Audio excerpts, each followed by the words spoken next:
Hello students, मैं हूं Vishnu sir और स्वागत है आपका अपने प्यारे से YouTube channel the Krishna classes YouTube channel में। और आज की क्लास द संभव बेच 24th क्लास है हमारी। और आज की 24th क्लास में हम पढ़ने वाले हैं PYQs, प्रीवियस ईयर क्वेश्चंस और साथ में मंत्रास। प्रीवियस 2 क्लासों में हमने पढ़ा प्रोडक्ट के बारे में। स्केलर प्रोडक्ट का एक अलग क्लास रखी हमने, वेक्टर प्रोडक्ट की एक अलग क्लास रखी मैंने। देखने को तो ये क्रैश कोर्स ही है, लेकिन वहाँ हमने बेसिक से हर बात के बारे में डिस्कस किया, क्योंकि ये जो स्केलर प्रोडक्ट और जो वेक्टर प्रोडक्ट है ये बहुत ज़्यादा काम आने वाला है हमारी पूरी फिजिक्स में। और जो नीट वाले बच्चे हैं या फिर जो सेकंड ग्रेड वाले जो है लैब असिस्टेंट वाले, उनको ये सब चीज़ें पता नहीं होती है। जब तक ये बेसिक चीज़ें हमें पता नहीं होगी तब तक हम आगे की सारी चीज़ें हम पढ़ नहीं पाएंगे। इसलिए मैंने पूरी बेसिक से वहाँ पर सारी बातें खुलकर करी और मैंने 2-4 अच्छे सवाल बताए। तो आज उन्हीं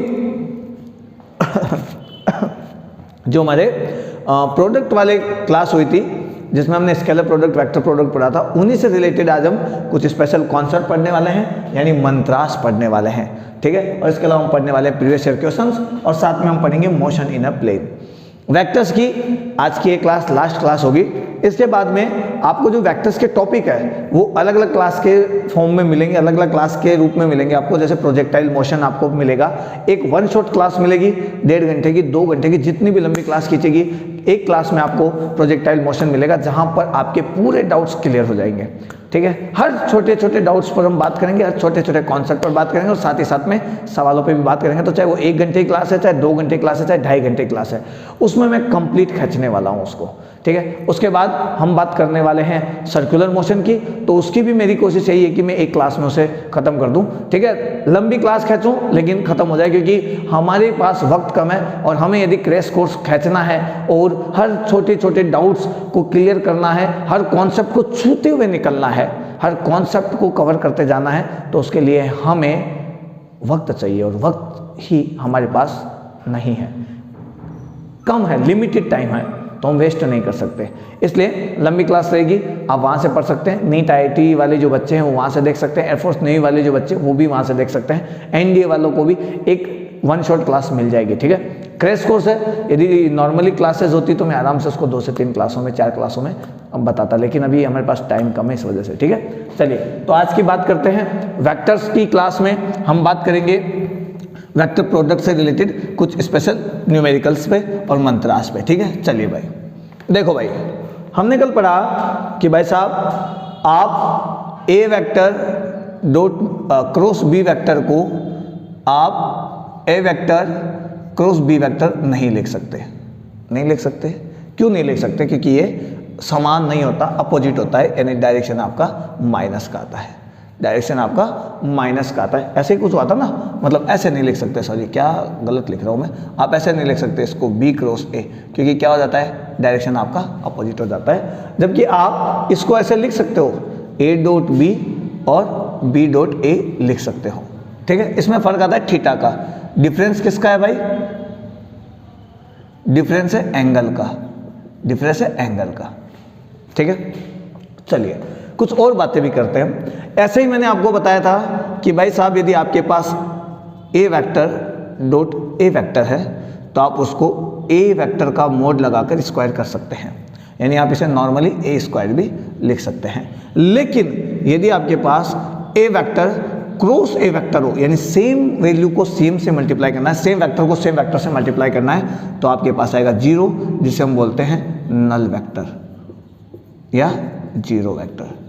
अब सवाल बनता है यहां से, क्या नल वेक्टर पॉसिबल है? जी हां, पॉसिबल है। ये कब पॉसिबल है? ये तब पॉसिबल है जब या तो कुछ इस तरह से मल्टीप्लाई आए, सेम वेक्टर के साथ में मल्टीप्लाई हो लेकिन क्रॉस प्रोडक्ट हो, और इसके अलावा सेम वेक्टर को माइनस करे सेम वेक्टर में से, यानी मैं A vector minus B vector भी लिख सकता हूं, लेकिन A वेक्टर की वैल्यू B वेक्टर के बराबर है, तब भी हमारे पास जो आएगा वो 0 वेक्टर आएगा। मैं ऐसे लिख देता हूं, ऐसे लिखते नहीं है बट मैंने 0 वेक्टर लिख दिया आपके पास में, है ना। नल वेक्टर या 0 वेक्टर इसको लिख सकते हैं। डिवाइड में आता है और कभी भी नहीं आएगा, या तो मल्टीप्लाई में आएगा, वो भी आपके पास में वेक्टर प्रोडक्ट होना चाहिए, क्रॉस प्रोडक्ट होना चाहिए, तब आएगा, या उसके अलावा जब माइनस करोगे आप 2 वेक्टर्स को, दोनों वेक्टर सेम होंगे, दोनों सदिशों का मान समान होगा, तब लास्ट में जाके आंसर में 0 आएगा। यह है इसकी कहानी। ठीक है। अब बात की जाए जो ऑब्जेक्टिव सवाल में पूछा जाता है कि नल वेक्टर का डायरेक्शन क्या होता है या नहीं होता है। इसका डायरेक्शन आर्बिट्री डायरेक्शन होता है, इमेजनरी बोल सकता हूं, आर्बिट्री, ये लो, या इमेजनरी या वर्चुअल, आप कैसे भी समझ लो, है ना, ठीक है, यानी काल्पनिक। अब आप सोचोगे सर पूरी स्पेलिंग क्यों नहीं लिखते? मैं पूरी लिखूंगा इनकी तो मेरा टाइम थोड़ा बढ़ जाता है, ठीक है, आप समझ गए ना। आर्बिट्री समझ लो, इमेजनरी समझ लो, या वर्चुअल समझ लो, या काल्पनिक समझ लो, काल्पनिक डायरेक्शन इनका होता है, ठीक है। चलिए, जीरो वेक्टर्स के बारे में ये बात आपको जाननी जरूरी थी। अब कुछ बातें हम करते हैं आगे। चलो भाई, करनी भी चाहिए, जरूरी भी है। फिर हमने पढ़ा कि हम भाई ट्राइंगल का एरिया निकाल सकते हैं ऐसे करके,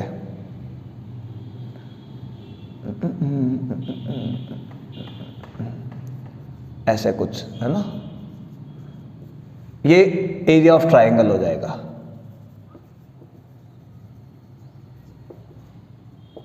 फिर हमने कहा कि इसके आगे से 2 हटा दो तो ये एरिया ऑफ पैरेललोग्राम हो जाएगा, यानी समांतर चतुर्भुज। ये है त्रिभुज, ये है समांतर चतुर्भुज का क्षेत्रफल हो जाएगा। ये हमने पढ़ा, ठीक है। अब थोड़ा सा कुछ आगे चलते हैं। यदि मैं आपको ऐसे कहूं कि भाई साहब मेरे को तो a माइनस b वेक्टर, सही है क्या? चलो ऐसे चलते, ठीक है, cross a vector plus b vector को मल्टीप्लाई करना है। ये देखो यहां पर क्या है, r माइनस, है ना, वेक्टर लगा दिया, क्रॉस करना है मुझे r वेक्टर प्लस। देखो नई कहानी निकल के आएगी। तो अभी जब इसे सॉल्व करते हैं तो जब एक को इससे मल्टीप्लाई करता हूं तो a vector cross a vector आएगा, फिर इसको इससे मल्टीप्लाई करूंगा plus a vector cross b vector आएगा, फिर b को मल्टीप्लाई करने जाऊंगा minus b vector cross a vector आएगा, और फिर इसको मल्टीप्लाई करने जाऊंगा तो minus b vector cross b vector आएगा। सेम वाले जीरो हो जाते हैं, अभी पढ़ा हमने, ठीक है, अभी पढ़ा हमने, सेम वाले जीरो हो जाते हैं, तो ये बच गया हमारे पास। और आपने अभी एक चीज़ और पढ़ी होगी कि a क्रॉस b, यदि आप इसको वापस ऐसे लिखना चाहते हैं, जैसे मैंने आपको ऐसे बताया था कि a vector cross b vector जो होता है वो माइनस का b vector cross a vector होता है, ऐसे होता है ना, ऐसे तो होता है, यानी ये आपके पास पहले से दे रखी है। यदि आपको इसमें बदलना है, इस वैल्यू को इसमें बदलना है, तो माइनस लाना पड़ेगा, आप इसे प्लस में लिख दो और आप लिख दोगे a vector cross b vector. और अब आपके पास जो वैल्यू बनेगी, यहाँ पे ध्यान से देखो, a vector minus b vector cross a vector plus b vector, आपके पास आ जाएगा 2a vector cross b vector. a vector cross b vector निकालो और मोड निकाल के आधा करो, एरिया ऑफ ट्राइंगल आता है, एरिया ऑफ ट्राइंगल आता है। लेकिन a vector cross b vector निकालो, उसका डबल करो तो ये निकल के आता है। देखो नया फॉर्मूला है आपके पास में। अब आप ऐसे नहीं कह सकते कि सर क्या करा रहे हैं आप, सर क्या ही करा रहे हैं आप। ध्यान से देखो, बड़े काम की चीज़ है भाई, बड़े काम की चीज़ है, यही तो इसकी खास बात है। समझ में आया? चलिए भाई आगे चले, चलिए भाई, ये एक फॉर्मूला है, इसे पढ़ लेना, बड़े काम की चीज़ है, इसलिए मैंने यहाँ पे बीच में इसको डाल दिया है ताकि आपको भी ये थोड़ा थोड़ा आ जाए। चलिए फिर इसके ऊपर 1-2 न्यूमेरिकल्स भी बनाने वाले हैं। चलिए, यदि मैं कहूँ कि सर आप पैरेललोग्राम लो तो निकालते हुए, आप इसका स्क्वायर भी कर दो, पैरेललोग्राम लो भी आप यूज़ करते हो, और पैरेललोग्राम का जो एरिया है वो भी निकालते हो, जो मोड a क्रॉस b होता है। यदि आप इसका स्क्वायर करो तो क्या होगा, तो स्क्वायर करके देख लेते हैं। ये वेक्टर क्रॉस में है, यहाँ पर क्या निकलेगा भाई, यहाँ निकलेगा a b साइन थीटा का स्क्वायर। अब आप कहोगे सर एन कैप कहाँ गया, एन कैप कहाँ गया? अरे भाई यदि मैं मोड नहीं लगाता, मैं मोड नहीं लगाता, ये लो मैं अभी नहीं लगा रहा हूँ, ये लो, तो मैं यहाँ पर एन कैप भी लिखता। एन कैप का मतलब है यूनिट वेक्टर के साथ में लिखा है, ठीक है, यानी आने वाला मान जो भी है वो वेक्टर क्वांटिटी है। लेकिन मैंने यहाँ पर मोड लगा दिया है, तो मोड का मतलब मैग्नीट्यूड निकलेगा, और जब मैग्नीट्यूड निकलता है तो एन वेक्टर हट जाएगा। फिर मैंने कहा कि इस मोड का स्क्वायर भी कर दो, तो मैंने यहाँ पर इसका कर दिया स्क्वायर, यानी मैं सिंपल फॉर्म में इसको ऐसे लिख सकता हूँ A vector cross B vector का मोड का square A B sine theta whole square. ठीक है, अब इस साइन थीटा को हटाना है मुझे यहाँ से। तो आपने ध्यान से कभी पढ़ा हो तो कोस 2 थीटा का फॉर्मूला होता है 1 minus sine square theta, 2 sine square theta है ना, इसको मैं इधर उठा लाता हूँ 2 sine square theta equal to 1 minus cos 2 theta, और मुझे केवल वैल्यू चाहिए साइन स्क्वायर थीटा की, तो मैं यहाँ पे लिख दूंगा 1 minus cos 2 theta divide by 2। कभी आपने ध्यान दिया इस चीज़ पे?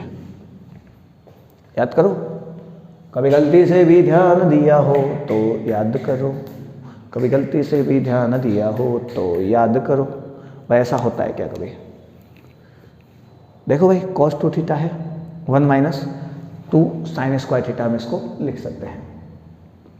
ठीक है, 2 साइन स्क्वायर माइनस, लेकिन मेरे को तो इसको आसान बनाना है, ये थोड़ा डिफिकल्ट हो जाएगा। एक काम करते हैं, ये क्यों लेते हैं और आसान सा उठाते हैं ना, और फटाक से करने वाला, फटाक से होने वाला आंसर निकलेगा।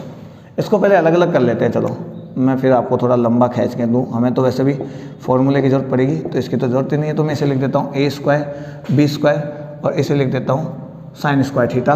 तो यहाँ पर आ जाएगा ए वेक्टर क्रॉस बी वेक्टर का मोड का स्क्वायर। यहाँ पर देखो ए स्क्वायर बी स्क्वायर, दोनों को अलग अलग स्क्वायर कर दिया मैंने, और साइन स्क्वायर को लिख सकता हूँ मैं साइन स्क्वायर थीटा को 1 माइनस कोस स्क्वायर थीटा।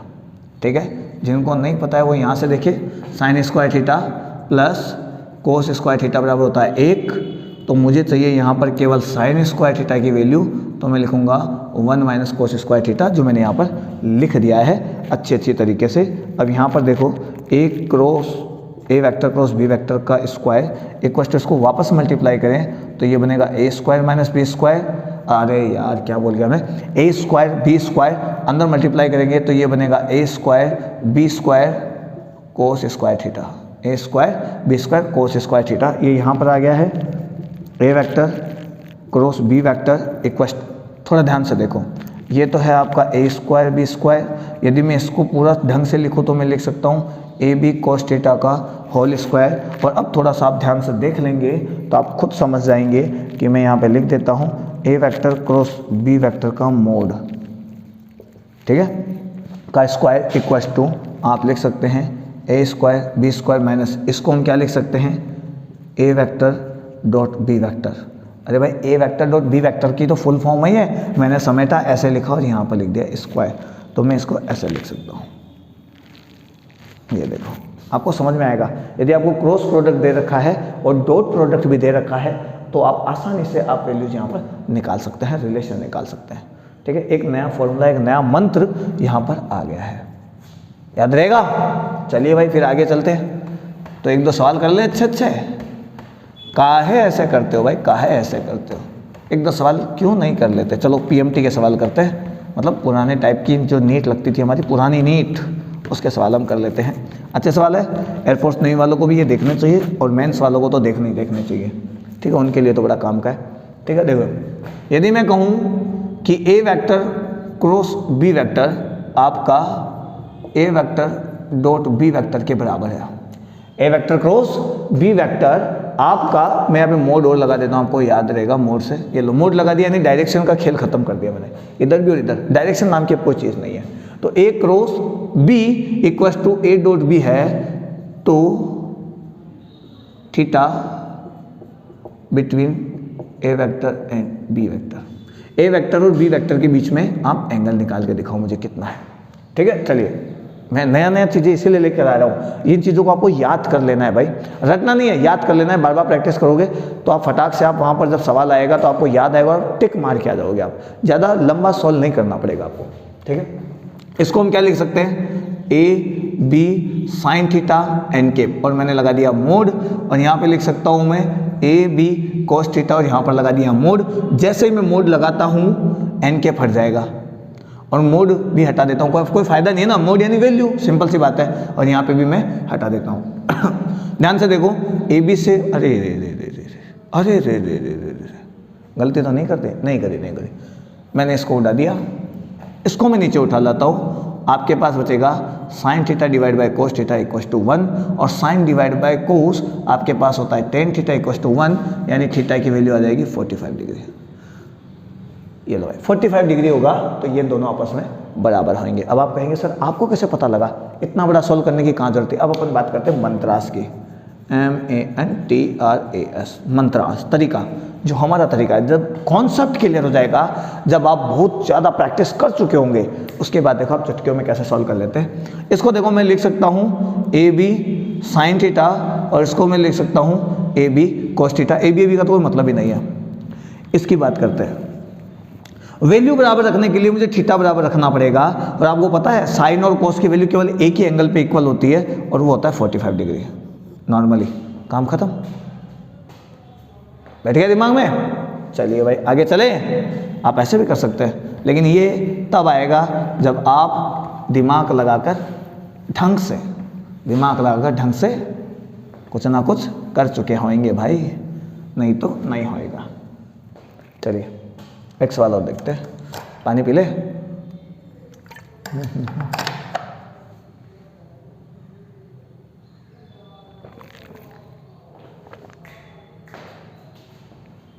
एक सवाल यह है कि यदि आपके पास A vector cross B vector का मोड इक्वल है √3, ये मोड है भाई, mode A vector dot B vector का मोड,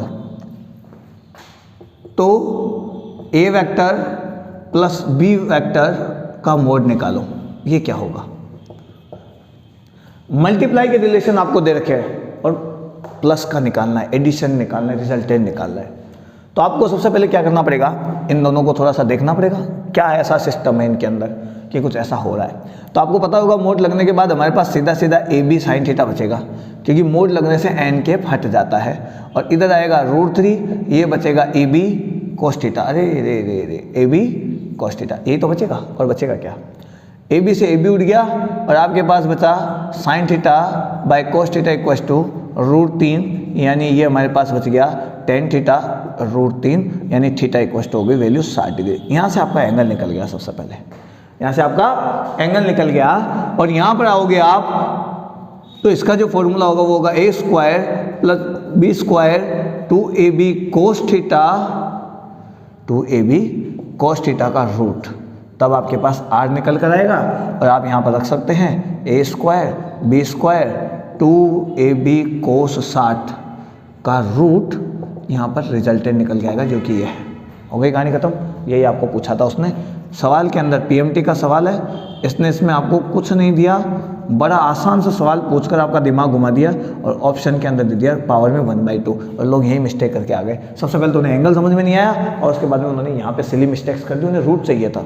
कई बार क्या होता है, हमारे दिमाग में जो इमेज बन जाती है, वही इमेज से हम कुछ गलत सोच देते हैं, और होता भी है। छोटी छोटी गलतियां मुझसे भी हो जाती है क्लास में, मैं पढ़ा रहा होता हूँ, बोलते बोलते लिख कुछ और देता हूँ, बोल भी देता हूँ, होती है, सिली मिस्टेक्स हो जाती है, होती है। परफेक्ट कोई नहीं है भाई, मैं इंसान हूँ, मैं परफेक्ट कभी भी नहीं हो सकता। ठीक है, चलिए हाँ ये कर सकता हूँ भाई, अपनी मिस्टेक्स को कम से कम करने की कोशिश कर सकता हूँ। समझ में आया। चलिए अब मैंने कहा था कि मैं आपको एक दिखा लो छुपा लो विधि भी बताऊँगा, ठीक है, तो उसी पे रिलेटेड एक सवाल करते हैं,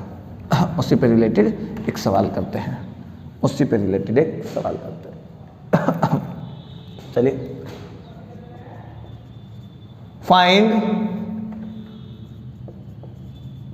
a vector whose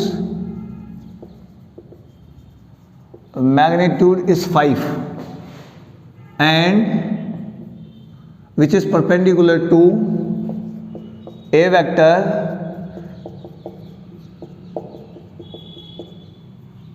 and B vector। मुझे ऐसा वेक्टर ढूंढना है जिसका मैग्नीट्यूड 5 आता है और वो A और B वेक्टर के परपेंडिकुलर है। इसने ऐसे बोला A वेक्टर और B वेक्टर के परपेंडिकुलर है, या perpendicular to the plane of A vector and B vector, ऐसे भी सवाल आ सकता है। अब आपको प्लेन के परपेंडिकुलर से एक बात याद आई होगी जो मैंने प्रीवियस क्लास में बताई थी कि यदि आप A वेक्टर को क्रॉस मल्टीप्लाई करते हैं B वेक्टर से तो एंगल आपको लेना होता है ऐसे थीटा, और आप लिख देते हैं A क्रॉस B, और आंसर जो होगा वो प्लेन के परपेंडिकुलर होगा, आपको अंगुली ऐसे मोड़नी पड़ेगी ए से बी की ओर, और ये अंगूठा जो है वो जो तुम्हारा ये ए क्रॉस बी आने वाला है उसका डायरेक्शन बताएगा। लेकिन यदि आपको लिखना है बी क्रॉस ए तो आपका थीटा जो वो ऐसे नापा जाएगा, और ये जो अंगुली है वो इस साइड से आएगी ऐसे, बी से A, B vector cross A vector, और जो आंसर आएगा वो अंदर के साइड डायरेक्शन में आएगा। ठीक है, तो मैंने बताया था कि ये यहाँ पर है A vector cross B vector, तो इसका डायरेक्शन इधर हो जाएगा, B vector cross A vector. समझ गए? ये सब चीज़ें यहाँ पर हम पढ़ते हैं। वही यहाँ पर है, हमने कहा कि प्लेन के परपेंडिकुलर होता है, ये भी प्लेन के परपेंडिकुलर है, ये भी प्लेन के परपेंडिकुलर, यानी सीधी सी बात है हमें यहाँ पे क्रॉस मल्टीप्लाई निकालना है। क्या निकालना है? Cross multiply. तो हम कौन सी मेथड से निकालेंगे? दिखा लो छुपा लो मेथड, दिखा लो छुपा लो मेथड। ठीक है, बड़ा आसान है, करके देखते हैं। हमें वेक्टर चाहिए, तो देखो अब मैं एक थोड़ी सी आपको पूरा प्रोसीजर इसका समझा देता हूँ सवाल का। मुझे एक वेक्टर चाहिए, मुझे चाहिए एक्स वेक्टर, मैं ऐसे लिख देता हूँ, मुझे एक्स वेक्टर चाहिए। एक्स वेक्टर की वैल्यू कैसे निकाली जाती है? एक्स वेक्टर लिखा कैसे जाता है? ये लिखा जाता है मैग्नीट्यूड के साथ में और साथ में डायरेक्शन के साथ में, यानी एन कैप, यानी एन कैप। अब इसने कहा कि भाई साहब इसकी जो वैल्यू है वो तो 5 है, तो मैंने 5 लिख देंगे। ये जो डायरेक्शन है, ये जो डायरेक्शन है वो ए वेक्टर और बी वेक्टर से जो प्लेन बन रहा है, या ए वेक्टर और बी वेक्टर के परपेंडिकुलर है। और अपन को पता है कि जब हम क्रॉस मल्टीप्लाई करते हैं तो हम यहाँ पे लिखते हैं ए बी साइन थीटा, और एन केप, जो एन केप होता है वो परपेंडिकुलर वेक्टर होता है, लंबवत वेक्टर होता है, यानी ये एन केप और ये एन केप एक ही बात है।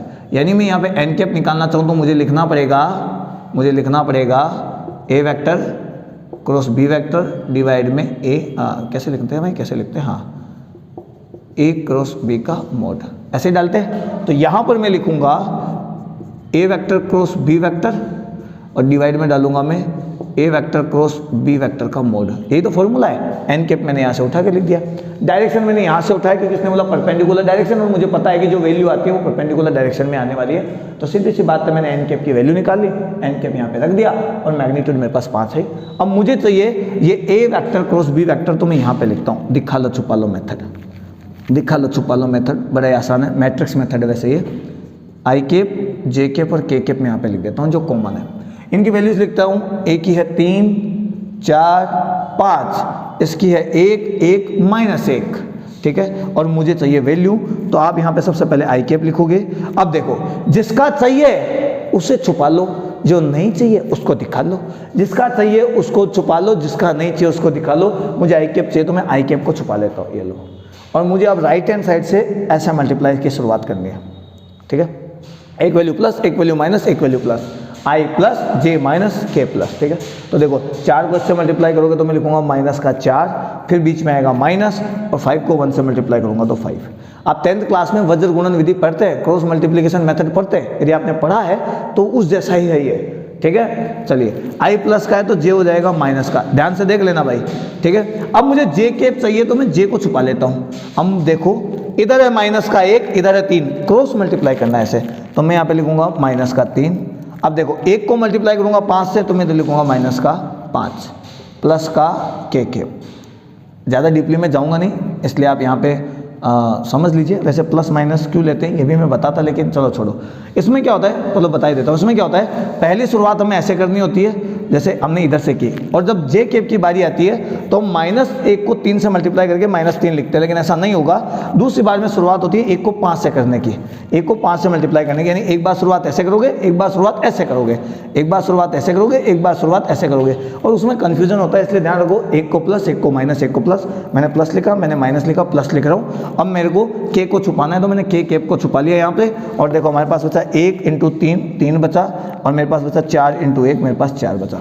और जब मैं यहाँ पर ए क्रॉस बी की वैल्यू निकालता हूँ तो देखो मेरे पास बचेगा 9 आई केप माइनस का, यहाँ पे देखो 5 3 8 होते हैं, प्लस का 8 जे केप, और यहाँ पे बचेगा 4 में से गया तो माइनस का के केप। ये वैल्यू मेरे पास आ गई निकल कर। मेरे को यहाँ पे पुटअप करना है, यानी X factor is equal to 5, ये वैल्यू मैं यहाँ पे रख देता हूँ, -9 आई केप प्लस का 8 जे केप माइनस का के केप डिवाइड, मुझे इसका मोड भी निकालना है तो मोड में निकाल लेता हूँ 9 का स्क्वायर प्लस 8 का स्क्वायर प्लस 1 का स्क्वायर, माइनस हो या प्लस हो, स्क्वायर होने के बाद प्लस से हो जाता है, ये वैल्यू हो गई। अब आप इसे सॉल्व कर लेना, कंप्लीट। सवाल आसान है, करना पड़ता है लेकिन उसके बिना नहीं होगा, ठीक है। चलो ऐसे ही मैं आपको एक और सवाल करवा देता हूँ जो थोड़ा सा रिलेटिव है हमारे कॉन्सेप्ट से। मैंने क्रॉस वाला तो बता दिया आपको कि क्रॉस वाले से किस तरीके से आप कोई दूसरा वेक्टर निकाल सकते हैं क्रॉस प्रोडक्ट को यूज़ करते हुए। अभी हम डॉट वाले प्रोडक्ट को यूज़ करते हुए ये देखेंगे कि किस तरीके से हम वेक्टर्स निकाल सकते हैं, किसी और वेक्टर का हम पता लगा सकते हैं, ठीक है। चलो एक सवाल देखते हैं। हमारे पास एक ए वेक्टर है, ए वेक्टर, और वैल्यू है 3i के 5j, ठीक है। और दो अलग अलग वेक्टर है i के प्लस j एंड i के माइनस j, ये दो अलग अलग वेक्टर है। मुझे इनके डायरेक्शन में एक ही वैल्यू निकालनी है, कंपोनेंट ऑफ ए। मुझे क्या निकालना है? Component of A vector in the direction of i के प्लस j, i के माइनस j। इन दोनों के डायरेक्शन में मुझे ए वेक्टर की वैल्यू निकालनी है। यदि मैं ग्राफ में इसे शो करूं तो कैसे शो करूंगा? ध्यान से देखना, i और j दोनों प्लस के, यानी i की वैल्यू प्लस के, j की वैल्यू प्लस भी है, तो इनका वेक्टर कहीं ना कहीं यहाँ से आएगा, i vector plus j vector, और मैं यहाँ पे सॉरी i के प्लस j मैं यहाँ पे शो करूँगा। कुछ गलत बोल रहा हूँ क्या? हो सकता है बोल दिया हो, दिमाग क्या है आज थोड़ा सा अस्त व्यस्त सा है, इसलिए शायद बोल दिया होगा, ठीक है। समझ जाना, आई वेक्टर बोला है तो भी समझना i के प्लस j है और ये i के माइनस j है।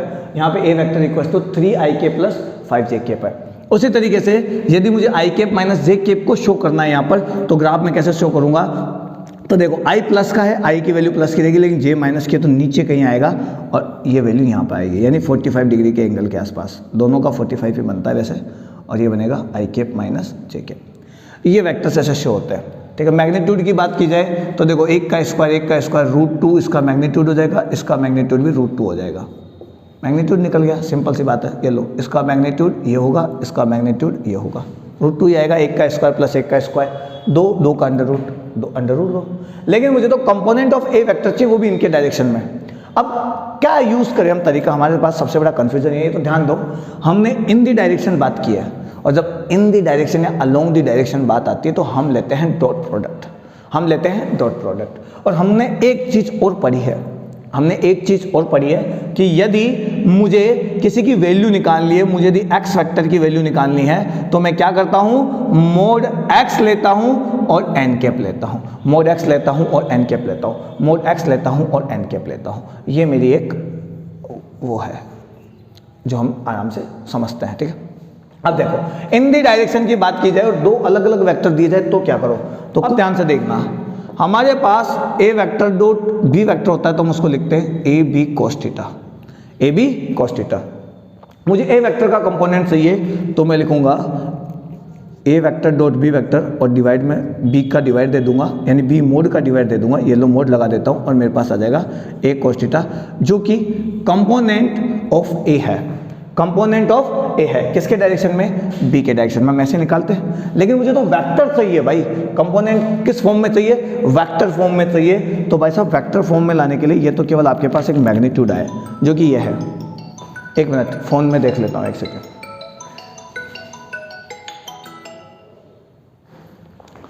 चलिए भाई, फोन आता रहता है, क्या करें, डिस्टर्ब हो जाते। चलो, अभी तो हमारे पास ए का कंपोनेंट आया है, और ये जो वैल्यू है वो मैग्नीट्यूड है। अभी तो ये वैल्यू जो है वो मेरे पास मैग्नीट्यूड है, यानी अभी तो मेरे पास ये वैल्यू आई है। मुझे अभी डायरेक्शन भी बताना है, और डायरेक्शन के लिए मैं क्या करूँगा भाई? देखो, डायरेक्शन के लिए अब भाई मैग्नीट्यूड तो आ गया, ये जो मोड एक्स है उसकी जगह मैं इसको चिपका के रख सकता हूँ, लेकिन डायरेक्शन किसके साथ लूँ मैं? डायरेक्शन मुझे लेना पड़ेगा जिधर मुझे वैल्यू निकालनी है। तो डायरेक्शन देखो ये है, इन दोनों के अलोंग चाहिए मुझे। डायरेक्शन ये है, मतलब इन दोनों के अलोंग चाहिए, और इन दोनों अलोंग का मतलब है, इन दोनों के अलोंग का मतलब है, मैं पहले बी के साथ में ले लेता हूँ। तो बी के अलोंग लेने के लिए मुझे बी कैप लगाना पड़ेगा, और अब वैल्यू मेरे पास आ जाएगी, जो भी ये आपका ए कॉस थीटा है, जो भी कंपोनेंट है, उसका वेक्टर फॉर्म निकल के आ जाएगा, ठीक है। यानी मैं इसको एक तरीके से एक्स मान लूँ तो मेरे पास x वेक्टर निकल के आ जाएगा। ये लो, x वेक्टर निकालने के लिए मुझे x मोड चाहिए, लेकिन मोड x निकालने के लिए सबसे बड़ी प्रॉब्लम है कि x किन किन नंबर से मिलके बनाए। तो x जो है वो a और b से मिलके बनता है, तो मैं यहाँ से प्रोडक्ट वाला यूज करूंगा और यहाँ से a cos थीटा निकालूंगा। a cos थीटा यहाँ पर मोड वैल्यू आ गई मेरे पास। अब इसके बाद में देखो मुझे n केप चाहिए, n केप यानी डायरेक्शन, और डायरेक्शन किधर चाहिए, डायरेक्शन मुझे b के और c के डायरेक्शन में चाहिए। तो मैंने यहाँ पे b के डायरेक्शन के लिए मैंने क्या किया, b केप लगा दिया है। और b केप को हम कैसे लिख सकते हैं, ध्यान से देखो, इधर लिख देता हूँ मैं। b केप को मैं लिख सकता हूँ a vector dot b vector divide bye b mode, और b केप जो है उसको भी लिखा जा सकता है b vector divide bye b mode.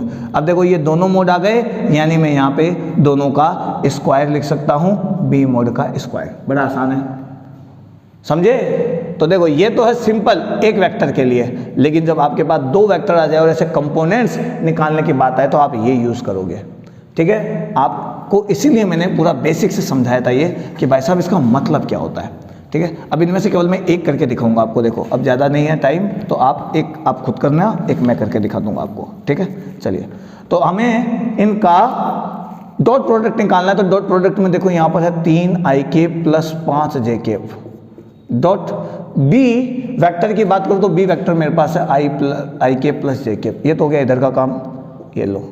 अभी बी वेक्टर मेरे को यहाँ पे और लिखना है, तो ik प्लस j में इधर लिखूंगा और डिवाइड दूंगा, बी मोड निकाल लूंगा।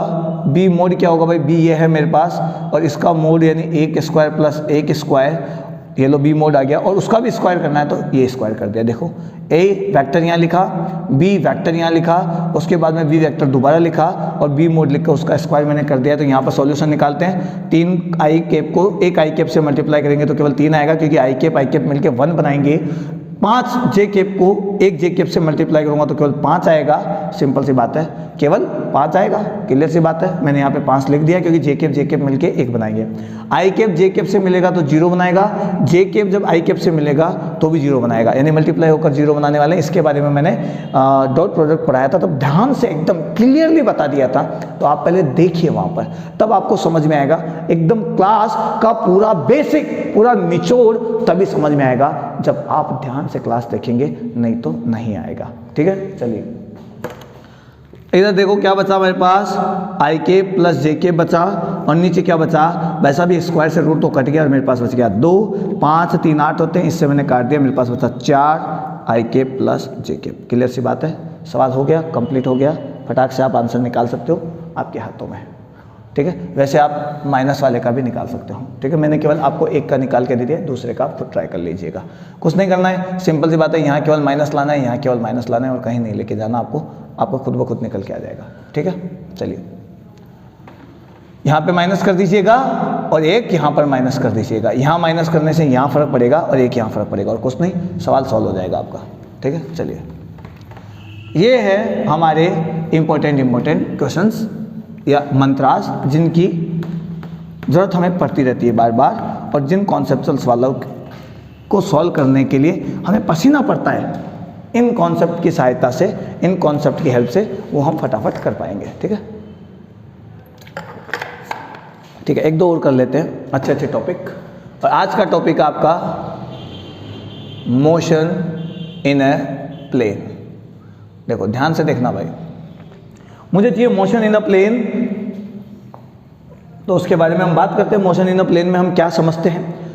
इतने दिन हमने समझा कि मोशन जब एक लाइन में होता है, अलोंग द स्ट्रेट लाइन होता है, 1D मोशन होता है, एक डायरेक्शन में होता है, तो हम फटाक से डिस्प्लेसमेंट निकालते हैं, डिस्टेंस निकाल लेते हैं, वेलोसिटी निकाल लेते हैं, स्पीड निकाल लेते हैं, और इस तरीके से बहुत कुछ वैल्यूज हम निकाल पाते हैं। एसिलेशन निकाल लेते हैं, इंस्टेंटेनियस एसिलेशन निकाल लेते हैं, एवरेज एसिलेशन निकाल लेते हैं, एवरेज वेलोसिटी निकाल लेते हैं। बट जब मोशन प्लेन में हो, यानी 2 एक्सिस में हो, तो क्या किया जाए, 2 एक्सिस में हो तो क्या किया जाए, ठीक है। चलिए थोड़ा सा ध्यान से देखते हैं। ये आपका एक रेफरेंस पॉइंट है भाई, ये रेफरेंस पॉइंट है, मतलब एक स्टार्टिंग पॉइंट है। यहाँ है एक पॉइंट, यहाँ से लेकर यहाँ तक का आपका जो वेक्टर है वो R1 है, R1 वेक्टर लिख देता हूँ, यानी पोजीशन वेक्टर है आपका। इसी तरीके से आप इस पॉइंट से आप कहीं और पहुँच गए, आप पहुँच गए यहाँ पे, चल के यहाँ पर आ गए, ये पहला पॉइंट है, ये दूसरा पॉइंट, आप चल के यहाँ पे आ गए। इस रेफरेंस पॉइंट से इसका पोजीशन वेक्टर आपके पास R2 वेक्टर है। आप चले कितना भाई, यहाँ से यहाँ चले, यहाँ से यहाँ चले। मैं इसका भी डायरेक्शन इधर दिखा रहा हूँ, इसका डायरेक्शन है ऐसे, ठीक है। मुझे चाहिए चेंज इन पोजीशन वेक्टर, यानी एक तरीके से मुझे चाहिए डिस्प्लेसमेंट वेक्टर। तो यहाँ पर ध्यान से देखो, आपको मैं कहूँ कि भाई साहब आपका जो डिस्प्लेसमेंट वेक्टर है, इसके बारे में भी हमने फर्स्ट क्लास में ढंग से पढ़ा था, आज फिर हम पढ़ रहे हैं। डिस्प्लेसमेंट वेक्टर है वो आपका डेल्टा आर वेक्टर होएगा, क्योंकि आप यहाँ से यहाँ गए हो। अब इसकी वैल्यू कैसे निकाली जाए, बहुत सारे लोगों को यही नहीं पता होता। तो ध्यान से देखो, हमारा पैरेललोग्राम लो देख लो या ट्रायंगल लो देख रहा है, ट्रायंगल लो देखो, इन दोनों का डायरेक्शन सेम सा है, एक के पीछे एक है। तो आप लिख सकते हो R1 vector plus delta R vector equals to R2 vector. यानी आप डेल्टा आर वेक्टर निकालना चाहते हैं तो R2 वेक्टर में से आपको R1 वेक्टर माइनस करना पड़ेगा। सीधी सी बात है, इसमें से इसको माइनस करो, ये निकल कर आ जाएगा, ठीक है। यानी मैं यहाँ पे लिख सकता हूँ R2 vector minus R1 vector, ये आपका डिस्प्लेसमेंट वेक्टर आ गया है निकल के। यानी आपके पास आ गया है विस्थापन सदिश। क्लियर, ठीक है। अभी देखो, इससे रिलेटेड मैं आपको बहुत अच्छी अच्छी चीज़ें बताऊंगा, फिर आप कहोगे कि सर ऐसे कैसे कर दिया, इसलिए मैंने आपको अभी सिंपली निकालना बताया, ठीक है। मैं कहूँ आपको कि आपको निकालना है वेलोसिटी वेक्टर, वेलोसिटी चाहिए। तो आप वेलोसिटी कौन सी चाहिए, जनरली यदि हम वेलोसिटी निकालना चाहते हैं, मैं यहाँ पे लिख देता हूँ v, तो आप लिखेंगे delta R by delta T, यही तो लिखेंगे delta R by delta T. ये v वेक्टर आ गया आपका, नो प्रॉब्लम। वेलोसिटी वेक्टर निकल के आएगा, वेग निकल के आएगा, वेग सदिश निकल के आएगा, एक ही बात है, सदिश रूप में ले लिया मैंने। लेकिन मैं कहूँ कि नहीं, मुझे तो टाइम के साथ इंस्टेंटेनियस वैल्यू चाहिए, मुझे तो टाइम के साथ इंस्टेंटेनियस वैल्यू चाहिए। तो मैं लिखूंगा D R vector divide by D T vector. Instantaneous value यानी अवकलन की फॉर्म में, डिफरेंशियल फॉर्म में मैं ऐसे लिखूंगा, ठीक है। अब एक और बात, सवाल पूछा जाएगा यदि ये वी वेक्टर है तो इसका डायरेक्शन किधर होगा, इसका डायरेक्शन किधर होगा। अब हमारे को समझ नहीं आता है ये बात कि जब हम नॉर्मली पढ़ते हैं तब तो हम समझ जाते हैं कि भाई साहब ऐसे जा रहे हैं हम, तो हमारी वेलोसिटी का डायरेक्शन भी ऐसे होगा। जिधर हमारा डिस्प्लेसमेंट होता है, जिधर हमारी दूरी होती है, डिस्टेंस होती है, वही डायरेक्शन हमारा वेलोसिटी का होता है, ऐसे हम कह सकते हैं। लेकिन इस 2D मोशन में आप पहले तो थे इधर, फिर इसके बाद आप इधर चले गए, तो आपकी वेलोसिटी का डायरेक्शन किधर होगा। तो ध्यान से देखो, आप जिस पाथ पे चलते हो, आप जिस पाथ पे चलते हो, उसी पाथ के अलोंग, जिस पाथ पे आप चलते हो, जिधर आपका चेंज आता है, यानी जिस साइड में आपका डिस्प्लेसमेंट वेक्टर आता है, उसी साइड में आपका वेलोसिटी वेक्टर आता है। तो मैं यहाँ पे लिख देता हूं along the delta R vector, यानी डेल्टा आर वेक्टर का डायरेक्शन ऐसे है तो आपका वेलोसिटी वेक्टर का डायरेक्शन भी ऐसे ही है, वेग सदिश की दिशा भी ऐसे ही आएगी, ठीक है। डेल्टा आर वेक्टर की दिशा में, ये लो, आप टेंजेंट लगा के भी समझ सकते हो, कई किताबों में स्पर्श रेखा लगा रखा है ऐसे करके, और स्पर्श रेखा को ऐसे खींच रखा है, मतलब ऐसा डायरेक्शन है ना आपका डेल्टा आर वेक्टर। तो यहाँ पर ऐसे एक पाथ बना दिया, फिर यहाँ एक स्पर्श रेखा खींच दी, बात वही आती है, उतना घुमा फिराने की जरूरत नहीं पड़ेगी, आप फटाक से समझ जाएंगे, ठीक है। हमारे को यहाँ पर देसी तरीके से समझना है, देसी तरीका, लेकिन इतना इफेक्टिव तरीका कि आप जहाँ भी लगा दे सवाल सॉल्व हो जाए, और चुटकियों में सॉल्व, चुटकियों में बिना दिमाग घुमाए हुए, तब तो है फायदा, नहीं तो भाई साहब कोई फायदा नहीं है, ठीक है। चलिए अब हम बात करें एक्सीलरेशन की। एक्सीलरेशन यानी त्वरण, खेल यहां से स्टार्ट होता है। ए वेक्टर, तो ए वेक्टर को भी आप लिख सकते हो delta V vector divide bye delta T vector, यानी जैसे हमारे फॉर्मूलाज जो हमने लीनियर मोशन में पढ़े थे, हमने मोशन इन स्ट्रेट लाइन में पढ़े थे, वही है यहाँ पर भी, वही सिस्टम है, ठीक है। यदि मुझे वेक्टर फॉर्म में चाहिए, डिफरेंशियल फॉर्म में चाहिए, तो मैं ऐसे लिखूंगा, सिंपल सी बात है, कोई दिक्कत नहीं। फर्क पड़ेगा आप डायरेक्शन से, फर्क पड़ेगा डायरेक्शन से। वहाँ भी मैंने आपको बताया था डायरेक्शन के बारे में, और यहाँ भी मैं आपको बताऊंगा, ठीक है। चलिए भाई, इसको नोट कर लेना, ठीक है, इसको नोट कर लेना, उसके बाद में आगे की बात करते हैं अपन, ठीक है। चलिए मिटाऊं, मिटाई दिया, अब तो क्या है, एक्सीलरेशन के डायरेक्शन की बात करते हैं। यदि मैं यहाँ पर वेलोसिटी की बात करूँ, यदि मैं यहाँ पर वेलोसिटी की बात करूँ तो अपने अपने पॉइंट के हिसाब से बात कर लेता हूँ। मान लो इधर वेलोसिटी इधर थी मेरी, बाद में कहीं इधर हो गई या इधर हो गई, जो भी थी इधर से इधर ऐसे चेंज हुई ना। ये ऐसे समझ लेता हूँ, मान लो मेरा वन पॉइंट है, मैं ऐसे गया हूँ पाथ पे, तो मेरा 1 पॉइंट है यहाँ पर, मेरा 2 पॉइंट है यहाँ पर, ठीक है, मेरा डेल्टा आर इधर आएगा। तो ध्यान से देखना, मान लो मैं इधर 1 पॉइंट से गुजरा तो मेरे पास जो वेलोसिटी थी उसका डायरेक्शन था ऐसे, ठीक है। फिर मैं देखो ऐसे जा रहा हूँ ना, मैंने ऐसे बना दिया, मैं कहीं से जा रहा था, ऐसे मेरा वेलोसिटी का डायरेक्शन आ गया। जब मैं पॉइंट 2 पे पहुंचा तो मेरी वेलोसिटी का डायरेक्शन हो गया कुछ ऐसे, v2 vector, no problem, v2 vector का डायरेक्शन हो गया, ठीक है। मुझे चाहिए चेंज इन वेलोसिटी। ध्यान से देखो, ये आपका v1 वेक्टर, यदि मैं इसी पॉइंट से आपको ऐसे दिखाऊं ऐसे, तो ये है मेरा v2 वेक्टर।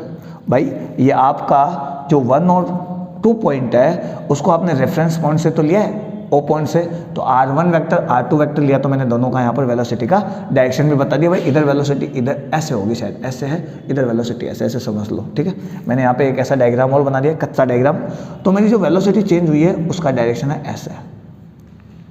अब सबसे बड़ी बात, मुझे निकालना है एक्सीलरेशन। अब थोड़ा ध्यान से देखना आप भाई, एक्सीलरेशन इज इक्वल टू होता है,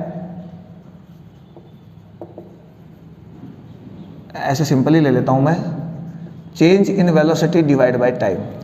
अरे यार टाइम के नीचे भी मैंने वेक्टर लगा रखा है क्या? गलत गलत गलत गलत भाई साहब, थोड़ा ध्यान दे लेना भाई। v vector is equal to होता है dr vector divide by dt और delta R vector by delta T, क्योंकि टाइम जो है यहाँ पर स्केलर क्वांटिटी है, मैंने गलती से लगा दिया था, थोड़ा सा आप ध्यान दे लेना। यहाँ पर वेक्टर नहीं लगेगा, यहाँ पर वेक्टर नहीं लगेगा, गलती के लिए क्षमा चाहते हैं, खेद चाहते हैं। थोड़ा सा दिमाग, मैंने कहा ना आज थोड़ा दिमाग अस्त व्यस्त है,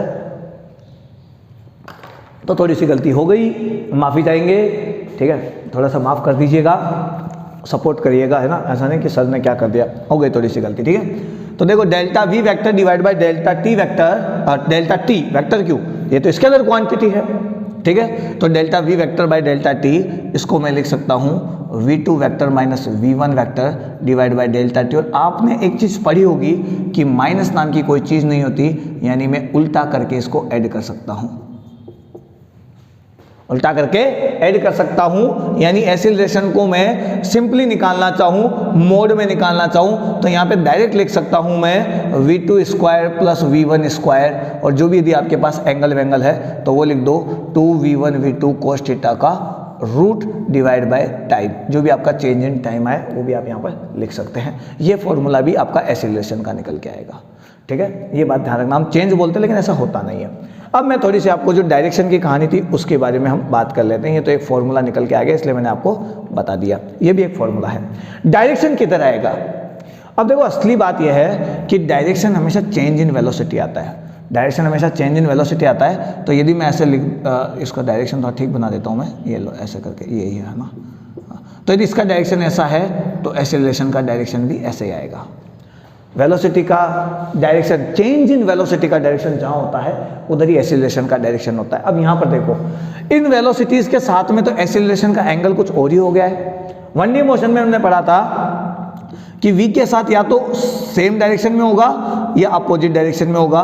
v को बढ़ाना है तो a और v सेम डायरेक्शन में होंगे, और यदि v को घटाना है तो v और a अपोजिट डायरेक्शन में होंगे। लेकिन यहाँ का मैटर तो कुछ और है भाई, यहाँ पर तो ना सेम है ना अपोजिट है, कुछ दूसरा एंगल बनते जा रहा है। तो ध्यान रखना, इसका डायरेक्शन जो होता है वो वेलोसिटी वेक्टर के साथ, वेलोसिटी वेक्टर के साथ 0 से 180 डिग्री के बीच होता है, 180 डिग्री के बीच होता है। ध्यान रखना भाई, 180 डिग्री के बीच होता है। यानी 2D मोशन में एक्सीलरेशन हमेशा वेलोसिटी के साथ में 0 से 180 के बीच का एंगल बनाता है, 0 से 180 के बीच का एंगल बनाता है।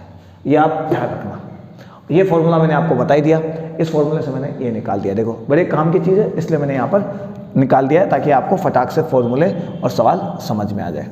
अब मैं 2 सवाल करवा देता हूँ और अपनी कहानी को आगे बढ़ाते हैं, ठीक है। चलिए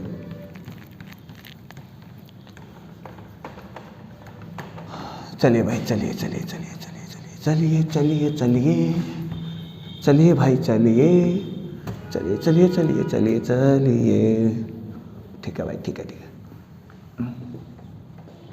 इसी कहानी को ले ले। देखो एक पॉइंट पर वेलोसिटी का डायरेक्शन है ऐसे v1 वेक्टर, ठीक है, और रेफरेंस पॉइंट हमने लिया है, और कहीं पर वेलोसिटी का डायरेक्शन यानी रेफरेंस पॉइंट से उसको देखें, यहाँ पर ये हमारा रेफरेंस पॉइंट है और मैं कहीं ऐसे जाके ऐसे जा रहा हूँ, इस पॉइंट पर वेलोसिटी का डायरेक्शन है ऐसे v2 वेक्टर, ये भी वेलोसिटी v है, ये भी वेलोसिटी v है, ये भी वेलोसिटी v है, ये भी वेलोसिटी v है, ये भी वेलोसिटी v है, वो भी वेलोसिटी v है। अब क्या किया जाए, ये भी वेलोसिटी v है, वो भी वेलोसिटी v है, तो चेंज कितना हुआ, ये डायरेक्शन का चेंज देखो, यदि मैं एक पॉइंट के लिए लूँ तो v1 वेक्टर का डायरेक्शन इधर है और v2 वेक्टर का डायरेक्शन इधर है, तो चेंज हो गया मेरा ये डायरेक्शन डेल्टा v वेक्टर, और दोनों के बीच में मैंने एंगल बना दिया है थीटा।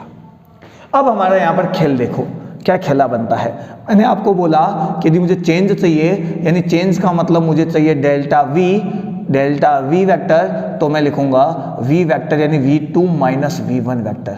लेकिन यहाँ पर कहानी देखो, अभी बाद में लिख दूंगा मैं वैल्यू इनकी, ठीक है, v2 vector minus v1 vector मैं बाद में लिख दूंगा, लेकिन अभी मैं यहाँ पर ऐसे लिख दूँ v2 वेक्टर प्लस माइनस का v1 वेक्टर, यानी डायरेक्शन अपोजिट करने वाला खेल में खेल लूँ यहाँ पर, तो मेरा जो फॉर्मूला आएगा मोड में वो सीधा सीधा आ जाएगा v2 square minus v1 square, sorry v2 square plus v1 square minus 2v1 v2 cos theta. अब मुझे डेल्टा v चाहिए, मोड में आएगी वैल्यू, डेल्टा v चाहिए तो मुझे v2 और v1 की वैल्यू रखनी पड़ेगी, और v2 और v1 की वैल्यू जब सेम है तो मैं लिखूंगा v square plus v square minus 2v square cos theta, ठीक है। Then delta v equals to यहाँ पर आ जाएगा 2v square minus 2v square cos theta, और डेल्टा v अगेन आ जाएगा 2v स्क्वायर, आप कॉमन ले लो, आपके पास 1 माइनस cos थीटा आ जाएगा। और थोड़ा ध्यान से आप देखोगे तो मैं आपको पहले ही बता चुका हूँ cos 2 थीटा बराबर होता है 1 माइनस 2 साइन स्क्वायर थीटा। जब आप इधर लाएंगे तो ये बनेगा 2 साइन स्क्वायर थीटा बराबर 1 माइनस cos 2 थीटा, ठीक है। और आप यदि यहाँ से 2 हटा देंगे तो डिवाइड में आ जाएगा 2। लेकिन बात यह है कि हमारे पास cos 2 थीटा नहीं है, केवल थीटा है। अब थोड़ा ध्यान से देखो, जब हम 2 थीटा इधर लेते हैं तो इधर आता है थीटा, यदि मैं यहाँ पर ले लूँ cos थीटा तो इधर कितना आएगा, 2 थीटा लेते हैं तो उसका आधा आता है, थीटा लोगे तो उसका आधा आएगा, और उसका आधा आएगा साइन स्क्वायर थीटा बाई 2, और यहाँ पर रूट लगा देता हूँ साथ में जो कि पहले से था, और ये हो जाएगा 2v स्क्वायर इंटू, ध्यान से देखो भाई, ध्यान से देखो, ध्यान से देखो। अच्छा ये तो मुझे तो केवल 1 माइनस cos थीटा ही चाहिए ना, 2 को मैं वापस अपनी जगह पहुंचा देता हूँ, ये लो, तो मेरे पास बनेगा 2 साइन स्क्वायर थीटा बाई 2, और जब मैं इसे सॉल्व कर लूँगा और रूट निकाल लूँगा तो देखो 2 इंटू 2 रूट निकालोगे तो 2 आएगा, v स्क्वायर का रूट v हो जाएगा, और आपके पास आ जाएगा साइन थीटा बाई 2, क्योंकि sine square theta by 2 root निकालोगे तो स्क्वायर हट जाएगा, और ये आपके पास चेंज इन वेलोसिटी आ जाएगा। एक फॉर्मूला ये भी बनता है चेंज इन वेलोसिटी का। देखो आप कहेंगे सर कहाँ कहाँ ले गए, अरे भाई मैंने केवल कड़ियों से कड़ियाँ जोड़ना बताया आपको यदि आपको पता है कि भाई ये कहानी यहाँ जाएगी, यहाँ जाएगी, यहाँ जाएगी, तो आप फटाक से सवाल कर लेंगे, नहीं तो आप हमेशा अटके रह जाएंगे, आप हमेशा अटके रह जाएंगे भाई, आप हमेशा अटके रह जाएंगे, ये बात ध्यान रखना, आप हमेशा अटके रह जाएंगे, आप हमेशा भाई अटके रह जाएंगे, ये बात ध्यान रखना, ठीक है। चलिए भाई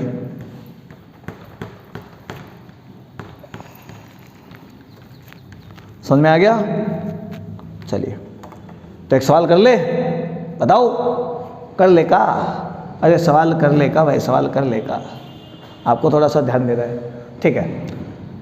सवाल हम नेक्स्ट क्लास में देखते हैं, आज की क्लास इतनी ही। आपको यदि कॉन्सेप्ट समझ में आ गया है, आपको फॉर्मूला समझ में आ गए हैं, दिमाग में बैठ गया कि किस तरीके से फॉर्मूला निकाल सकते हैं, किस तरीके से न्यूमेरिकल हम कर सकते हैं, तो स्टूडेंट्स आज की क्लास यदि आपको अच्छी लगी है, मज़ा आया तो शेयर कर दीजिएगा, सब्सक्राइब कर दीजिए, और सबसे ज़्यादा लोगों को शेयर कर दीजिए, और कमेंट तो कर ही दीजिए यार, आपके कमेंट का बड़ा इंतजार रहता है, बेसब्री से इंतजार रहता है। रात को सोते जागते सबसे पहले मैं देखता हूँ किसका कमेंट आया है क्या, ठीक है। आज की क्लास में छोटी मोटी मुझसे गलतियां हुई है, उसके लिए मुझे खेद है, क्षमा चाहता हूं, क्योंकि दिमाग थोड़ा सा डिस्टर्ब था, लेकिन मन था कि मुझे क्लास देनी है, तो मैं थोड़ा सा हो गया, आप थोड़ा सा इंसानी हो, समझते हो आप, ठीक है। उसके लिए खेद है, वैसे तो बस केवल मुंह से बोलने में इधर उधर हुआ होगा, ठीक है, बाकी तो ऐसे तो आपका पूरा कॉन्सेप्ट सही है। क्वालिटी और कंटेंट के साथ मैं कभी कॉम्प्रोमाइज़ नहीं करता हूँ। हो सकता है मैंने आर कैप को आर वेक्टर बोल दिया हो, आर वेक्टर को आर कैप बोल दिया हो, लेकिन लिखा मैंने सही होगा, ये मुझे अपने ऊपर कॉन्फिडेंस हूँ मैं अपने आप में कि मैंने सही लिखा होगा। बट कभी कभी हम कुछ ना कुछ छोटी छोटी सिली मिस्टेक्स कर देते हैं, उन सिली मिस्टेक्स के लिए खेद होता है, सबसे हो जाती है इंसान, ठीक है। चलिए तो आज की क्लास अच्छी लगे तो आपको पता ही क्या करना है, आज्ञा दीजिए। हाँ, एक बात और, नेक्स्ट क्लास में अब हम बात करेंगे प्रोजेक्टाइल मोशन की। नेक्स्ट क्लास अब हम प्रोजेक्टाइल मोशन में मिलने वाले हैं, जहां पर वन शॉट क्लास होगी, लंबी क्लास होगी, 1.5 से 2 घंटा कम से कम आपकी क्लास जाने वाली है। लेकिन वहां पर हम न्यूमेरिकल्स करेंगे, मोशन अंडर ग्रेविटी पढ़ेंगे, प्रोजेक्टाइल पढ़ेंगे, और प्रोजेक्टाइल मोशन के अलावा हम projectile motion in inclined plane भी पढ़ेंगे। इंक्लाइंड प्लेन बहुत सारे बच्चों को समझ में नहीं आता, तो इंक्लाइंड प्लेन भी पढ़ेंगे।